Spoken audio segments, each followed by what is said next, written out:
TJ Watt is one sack away from passing James Harrison and breaking his record for the Pittsburgh Steelers all-time sack leader. So, as of right now, James Harrison and TJ Watt, they both have 80.5 sacks, meaning that they're tied for number one on the Steelers' all-time sack leader list, but with half a sack or a full sack more in this game or for the rest of his career, he'll pass James Harrison as an all-time sack leader. And that's a big accomplishment because he's done it in such a short period of time.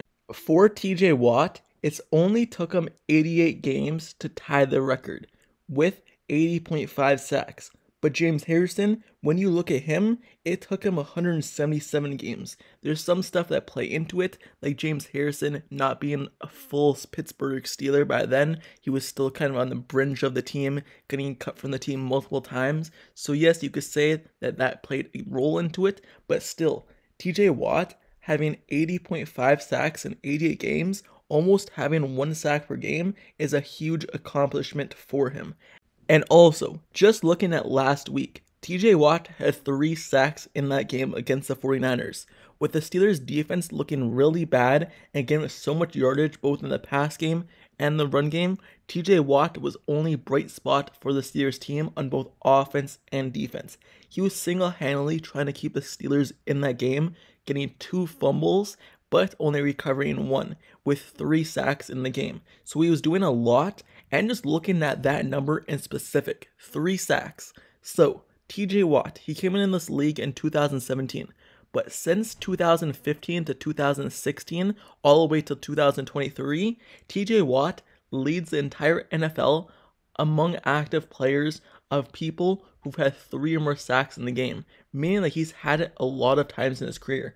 And him only missing 2 seasons in that list because it's from 2015 to 2023, and he's came in the league in 2017. So among Aaron Donald and some other guys, he leads that list. It's a great list to be on because that means he's done what he could for the Steelers. How many times does TJ Watt, when the Steelers defense is doing nothing and the Steelers defense is allowing so much yardage, he makes a huge play, a forced fumble or a sack, a huge loss where he kind of turns the game around, switches the momentum from the Steelers. He's done that a lot, and he was trying to do the same against the 49ers, but the team just couldn't bounce back and their offense just couldn't get going. But he was single-handedly trying to improve the Steelers defense and the Steelers offense that week. But TJ Watt in general, breaking James Harrison's record is a huge accomplishment. And this is what he had to say about being asked about it after the game against the 49ers. Here's the quote. I mean, I don't want to diminish what it is, but I'm just super upset about the result of today. Not happy with it. Not acceptable on many levels. And there's so many more plays to be made out there. I mean, myself included. Just looking at a lot of runs, what we could do better, what I can do better, and what we need to improve quickly. And we have a tough opponent coming up this week, so we need to get in the lab.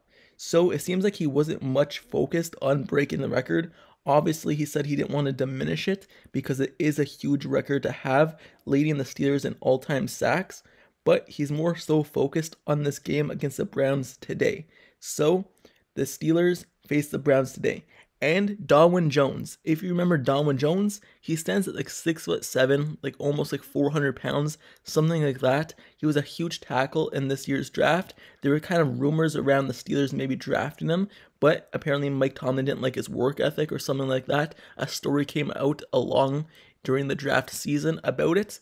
So, TJ Watt, Conklin, Browns offense tackle, he went down with an injury, and now he's basically going to miss this whole season, meaning that the rookie will be placed in his first ever game, starting game, against TJ Watt on that right side of the offense line at right tackle, meaning TJ Watt rushing off the left side, having an advantage over Darwin Jones, and he only needs 0.5 sacks. There's no way I believe that he doesn't get at least 1 sack on the rookie in his first career start.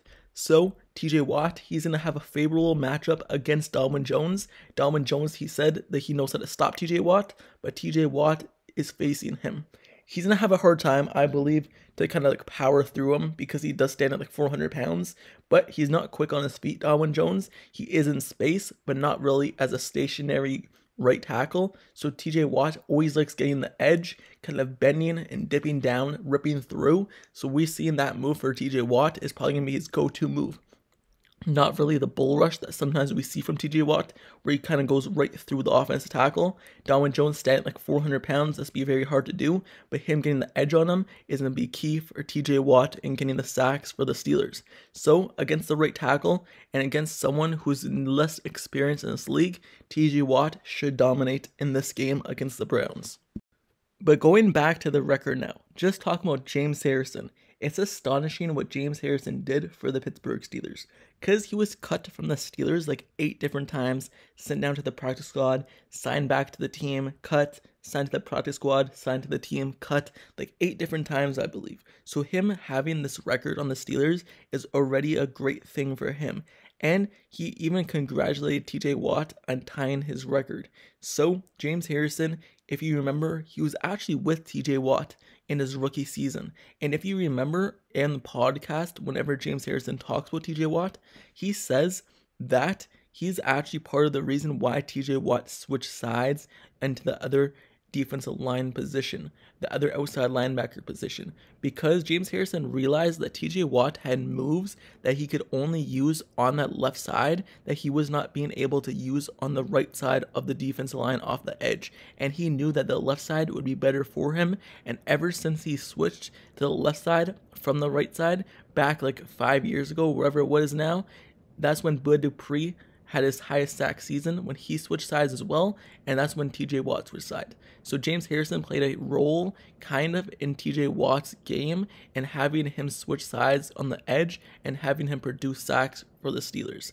And James Harrison, he's always going to be one of the Steelers' all-time greats and one of the best defenses in the NFL whenever he was playing, and that interception he had in the Super Bowl. So he'll always be remembered, but now he'll always stand second on the Pittsburgh Steelers all-time sack list. So TJ Watt, him breaking James Harrison's record, it more than likely will happen this Monday, today, against the Cleveland Browns, but if it doesn't, then it'll happen this season. It was supposed to happen last season, but TJ Watt, he was dealing with a pectoral injury where he kind of tore his pec, and he wasn't his same self. And that number that I said, him having 80.5 sacks in 88 career games, he should be having like 88 in 88 career games. If he wasn't injured for the last part of the season, which kind of brought down his numbers, he would be averaging at least 1 sack per game. But that injury brought it down because he just wasn't himself. But now with him being fully healthy, the defensive player of the year that many people are diminishing, he's going to be back to himself, and the Pittsburgh Steelers defense should be back to normal, hopefully today with TJ Watt leading the helm. So with that being said, let me know down in the comments below. How do you feel about TJ Watt breaking James Harrison's all-time sack leader and becoming the sack leader today? Do you believe it'll happen today? Do you believe it'll happen this season? Let me know down in the comments below. And if you do, let me know your thoughts on how much sacks he gets against the rookie Darwin Jones of the Cleveland Browns on the right side, right tackle, with him rushing off the left side. Let me know down in the comments below. Let me know your thoughts on the game score and the prediction as well for the game. And don't forget to subscribe to the channel down below as well. If you like serious content, analysis, reports, like the video. Turn on post notifications down below for this channel as well, so you get notified when I post the next Steelers video. I cover everything Pittsburgh Steelers, news, rumors, highlights, reports, analysis, everything like that. This is the best spot for Pittsburgh Steelers news, and with the season right here, I'm covering it all. So, like, comment, and subscribe. Turn on notifications for the channel down below. Click that bell down below so you never miss out. And I'll see you guys all later. Till next time, I'm out. Peace.